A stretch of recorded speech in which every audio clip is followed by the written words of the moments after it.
Like, share, subscribe, ये इस channel के 3 स्तंभ हैं। इन्हें दबाइए और आगे की वीडियो को एंजॉय करें। Namaste and welcome back. In any of the predictive modeling problem, when we have large data set, it is very odd to find out the correlation coefficients. Okay, just by passing a single command in Python, we can get the correlation between all the numeric features. But what about categorical ones? Okay, it is very important to see the correlation between categorical variables too. So in this video, we are going to see how do we calculate the correlation between nominal attributes only, and sooner in more videos you will see how do we calculate in ordinal ones and in the mixed type ones also. So let's start. We'll start our discussion with defining the nominal attribute by revising what a nominal attribute represent. Then we will see that why there is a need to calculate a correlation between nominal attributes. The third one is that how do we calculate the correlation between nominal attributes. And the fourth thing in this video we will going to see is a live solved example of how do we calculate the correlation between two nominal attributes. So let's start our discussion. First of all, we have to find the correlation between nominal attributes. So we have to understand that what the term nominal mean. So a nominal attribute is a categorical attributes that do not have any order or rank. Suppose if I take some examples. So the best example I can remember is male and female. Male and female are categorical feature, but they do not have any order or rank that male is greater than female or female is greater than male. Second one we can see in diseases. Okay, for example cancer, or I can say drug overdose, and the third one is stroke. Okay, let us see three example of diseases. Then the cancer is not greater than drug overdose, we cannot say that, hence they do not have any order in that stroke is greater than cancer or not, we don't know that, hence this is categorical data but do not have any order, so they are nominal. Third one, another example, that ethnicity ethnicity or maybe the race of people is also nominal because they do not have any order. So these are the example of nominal attributes. Now the question arises that why do we want to calculate the correlation? Why do we need to study this differently? Okay, for numerical data in our data set, okay, if we have a large data set, then we have some numerical data and some categorical data. For numerical data, we can just see Pearson correlation coefficients. Okay, but it does not take the correlation of categorical data. Hence, we need to study different methods to calculate the correlation between different types of categorical data and the correlation between categorical and numerical data. So in this video we are just going to see about how do we calculate the correlation between two different nominal categories. So hence I can say there are two different or two major reasons why we need to study the correlation. The first one is actual relationship. Okay, data analysts data analysts are always try to analyze the relationship between two variables. They try to understand, they try to visualize the relationship between different variables. Second important thing is dimensionality reduction. Okay, this is another important measure that why we need to calculate the correlation between any two variables, because when we have very large data sets, then we can assume that if the two categories or two features are highly correlated, then they provide same information to the model, hence we can remove one of the categories. So for that we need to calculate the correlation first, okay, to understand their relationship. Hence these are the two main reasons why we need to study the correlation thing. Now the third thing that we are going to see is how do we calculate the correlation. So we have to calculate the contingency coefficient for correlation between nominal attributes. So it is also called CC, and CC is given by chi-square plus n by under root. So this is the chi-square value and n is the number of observations. Okay, now one thing we can easily see that this quantity is always less than 1, because chi-square has added n here and n is always positive, it cannot be 0. Hence we can say that CC always lie between 0 to 1. Why 0 here? Because it is a positive quantity, it is an under root. So if the CC is close to 0, then there is no relation between attributes. Okay, attributes. And if it is 1, they are strongly correlated.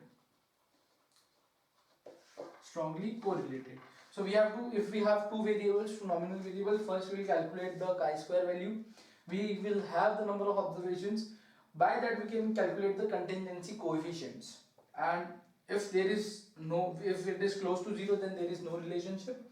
And if it is close to 1, then we can say that it is highly correlated. Okay, so let us try to implement these formulas on a real life data and take an example. So for an example, let us have two different nominal attributes. So the first one is, let's say, cancer, okay, then stroke, and then drug overdose. Okay, and another variable we have male and we have female. So first we need to understand that both these features are nominal. Okay, and we have some of the observation like 5, 1, 10 and 2, 3, 9. Okay, so this makes 16 and this makes 2 plus 3, 5, 14 and this makes 7, 4 and 19. So overall we have 30 observations. Out of these 30 observations, 16 are male, 14 are female, and out of these 30 observations, 7 are of cancer, 4 of stroke and 19 of drug overdose.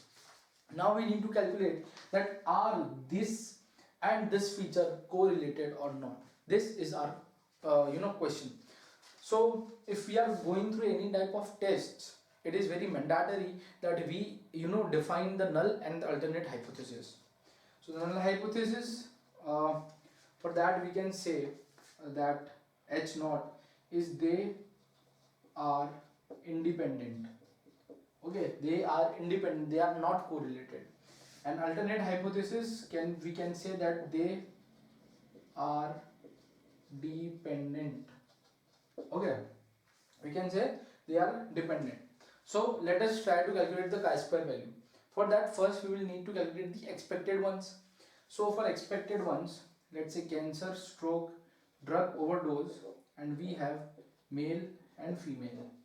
So for cancer we can have expected value as 16 multiplied by 7 divided by 30. For cancer female we would have 14 into 7 divided by 30. Similarly we can fill the table. So here we would have 16 into 4 divided by 30, 16 into 19 divided by 30. Here we would have 14 into 4 divided by 30, and here we would have 14 into 19 divided by 30. So these are the expected value, these are the observed value.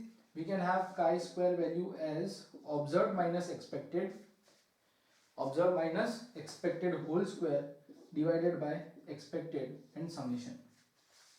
So we observed minus expected divide whole square divided by expected. We'll calculate for each block and we'll add them up. So it's your task to do it. I can tell you the answer that chi-square value would be around 2.2148. This is the chi-square value. Okay, and if we see degree of freedom, so the degree of freedom is number of rows minus 1 into number of columns minus 1. So 3 minus 1, because we have 3 rows and we have 2 columns, so it can be 2 into 1, that is 2. So degree of freedom.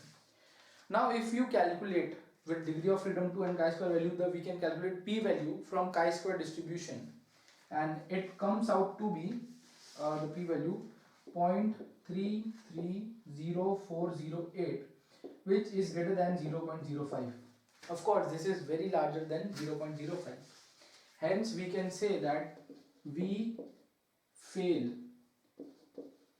to reject H naught. We fail to reject H naught. Hence, in other words, in some simpler words, we can say that they are independent. Okay, this does not, the rejecting null hypothesis doesn't mean that we are accepting this, but we cannot reject this null hypothesis. So we can say, okay, in a very crude fashion, that they are independent. Okay, so let us now to calculate the contingency coefficient when we have the chi-square value and n equal to 30. So the CC comes out to be, the CC for this problem comes out to be 0.2622. Okay, 0.2622. And you can see it is close to 0. Hence we can say that they are not very correlated. Okay, they are kind of independent to each other because the CC is very close to 0, and when CC is very close to 0, we can say that no relation between attributes, hence the attributes are independent. So in this video we have seen that what a nominal attribute is, okay, why we need to study the correlation. Thirdly, how do we calculate the correlation, and the fourth one is a solved example that how we can calculate it.